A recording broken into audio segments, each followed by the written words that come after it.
Good morning, students. Our today's topic is the mirror equation. So today we will derive the mirror equation. So here we have a concave mirror. This this is your concave mirror. The this is your point. The point P is your pole. Pole means the center of this mirror is called pole.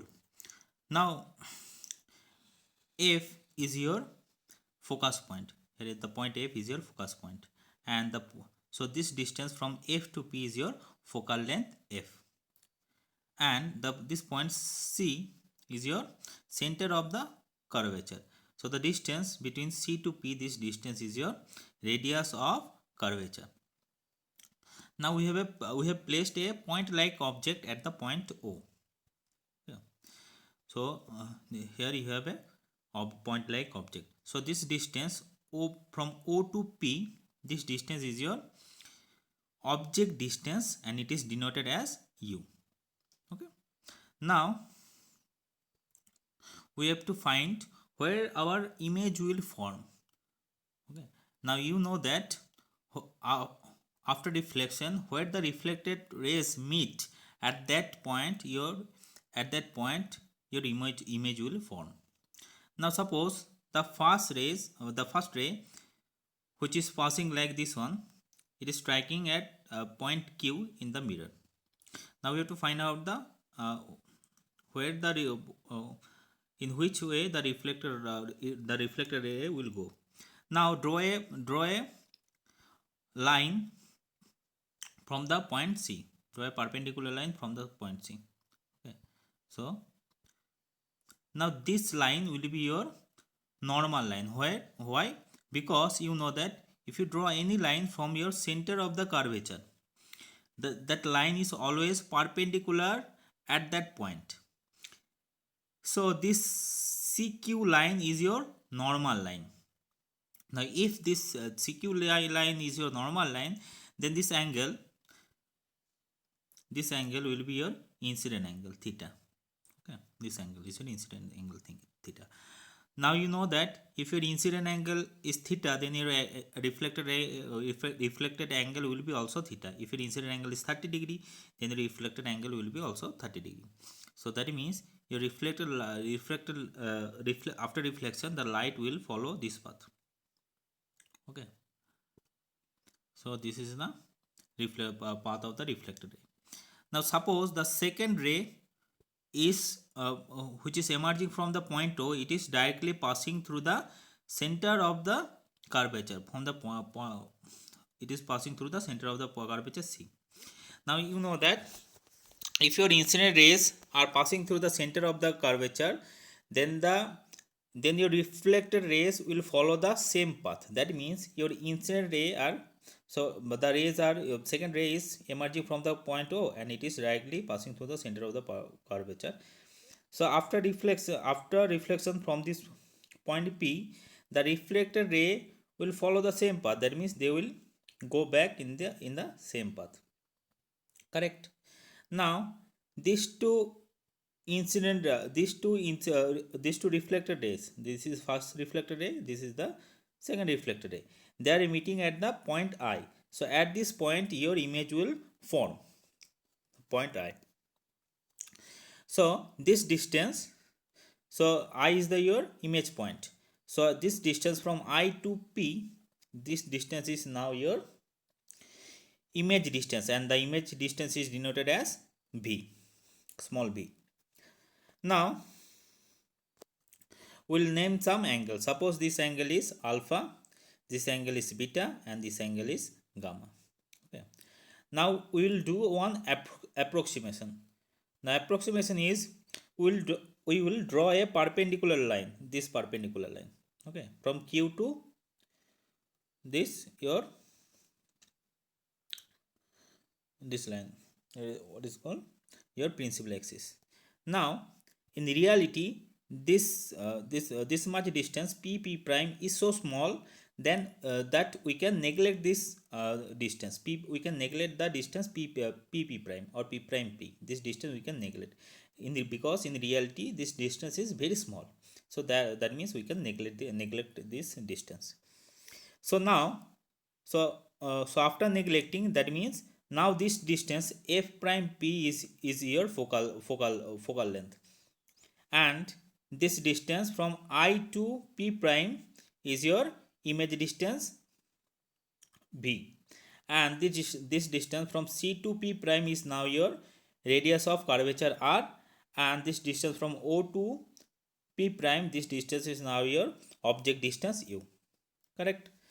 Now from that triangle o q and c, this triangle. Okay. Now in this triangle, theta and alpha, they are interior angles because these two angles are inside. These two angles are at inside the triangle. But here beta is your exterior angle because beta, this angle is outside the triangle, and you know that the sum of the interior angles, sum of the two interior angles are equals to exterior angle. So from this triangle OQ and C, from the triangle OQC, what you have to, you can write that beta exterior angle is equals to sum of the two interior angles. All that means interior angles are alpha and theta. Alpha beta is equals to alpha plus theta. Okay, so this is your first equation. So beta is equals to alpha plus theta. So this is your equation number 1. Now from triangle CQI,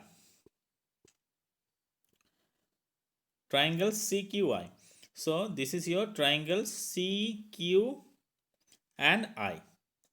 Now in this triangle, beta and theta are interior angles because they are inside the triangle. And gamma is your exterior angle because gamma is outside the triangle. So from the triangle CQI, what you can write? You can write that gamma exterior angle is equals to beta plus theta because beta plus theta, they are interior angles. Now so gamma is equals to beta plus theta. Now you can take beta in the left side. So if you take beta in the left side, the beta will become negative. So you can write that theta is equals to gamma minus beta. So this is your equation number 2. Now you can put the value of theta in equation number 1. So in equation number 1, so in place of theta, if you write gamma minus beta, then the equation will become beta is equals to alpha plus gamma minus beta. Now if you take this minus beta in the left side, it will become plus beta. So beta plus beta is equals to alpha plus gamma. Now beta plus beta is equals to 2 beta. So 2 beta is equals to, so 2 beta is equals to alpha plus gamma. So this is your equation number 3. Now after this, we will consider 3 triangles. The first triangle is OQP prime. Then the second triangle is CQP prime, and the third triangle is IQ and P prime. Okay. So from the first triangle OQ and P prime.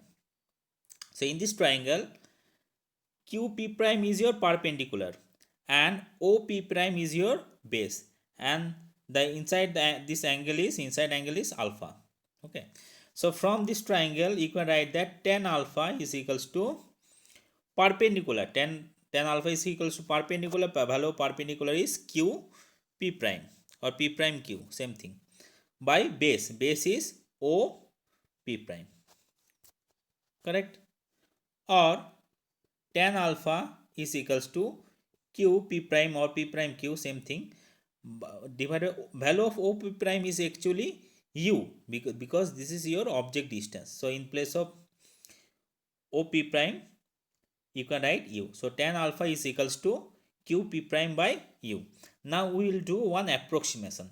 So in mathematics, if your angle is very small, if alpha angle is very small, so in place of tan alpha, you can write only alpha. Okay.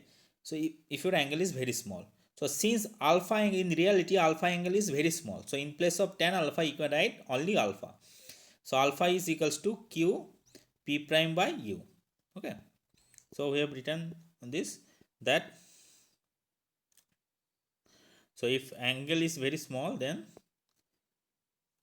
the tan alpha is nearly equals to alpha, so alpha is equals to p prime q. Okay, now from the next triangle, the triangle cqp prime, similarly from this triangle cqp prime, this triangle, now in this triangle qp prime is your perpendicular and cp prime is your base, and the inside angle is beta. So here you can write that tan beta, same in the similar way, is equals to qp prime by value of beta is value of base is cp prime, and the cp prime p prime is equals to your radius of curvature r. Correct? So again same thing, that if beta is very small, if beta is very small, then in place of tan beta you can write that only, you can write only beta. So after so then the equation will become beta is equals to p prime q by r, or q p prime by r, same thing. Now again from the last triangle, this one I q p prime, so here tan, so inside angle is gamma, so here tan gamma is equals to q p prime or p prime q by I p prime. Correct? The value of I p prime is equals to, so keep p prime by value of I p prime is your v, object distance v. So again similar manner, if gamma is very small, then in place of tan gamma you can write only gamma. So gamma is equals to q p prime by v. Okay. Now you just have to put all the values of alpha, beta and gamma in equation number 3. So the equation number 3 was 2 beta is equals to alpha plus gamma. Okay. So 2, so putting the values of alpha, beta, gamma in equation number 3. So value of 2 beta, beta is p prime q. We have found out that beta value of beta is p prime q is equals to u 2 beta is alpha plus gamma. The value of alpha is how much? P prime q by u, and value of gamma is p prime q by v. Okay, so we have written that p prime q by u by plus p prime q by v. Okay, so you can take p prime q as common, then in the right side it will remain 1 by u plus 1 by v. So you can cut p prime q and p prime q. So the equation will become 2 by r is equals to 1 by u plus 1 by v. So we know that radius of curvature is twice of the focal length. So in place of r you can write 2f. Okay, so 2 will cut. So final equation will become 1 by f is equals to 1 by u plus 1 by v. So this is your the mirror equation. The derivation comes very often in your exam, so practice well.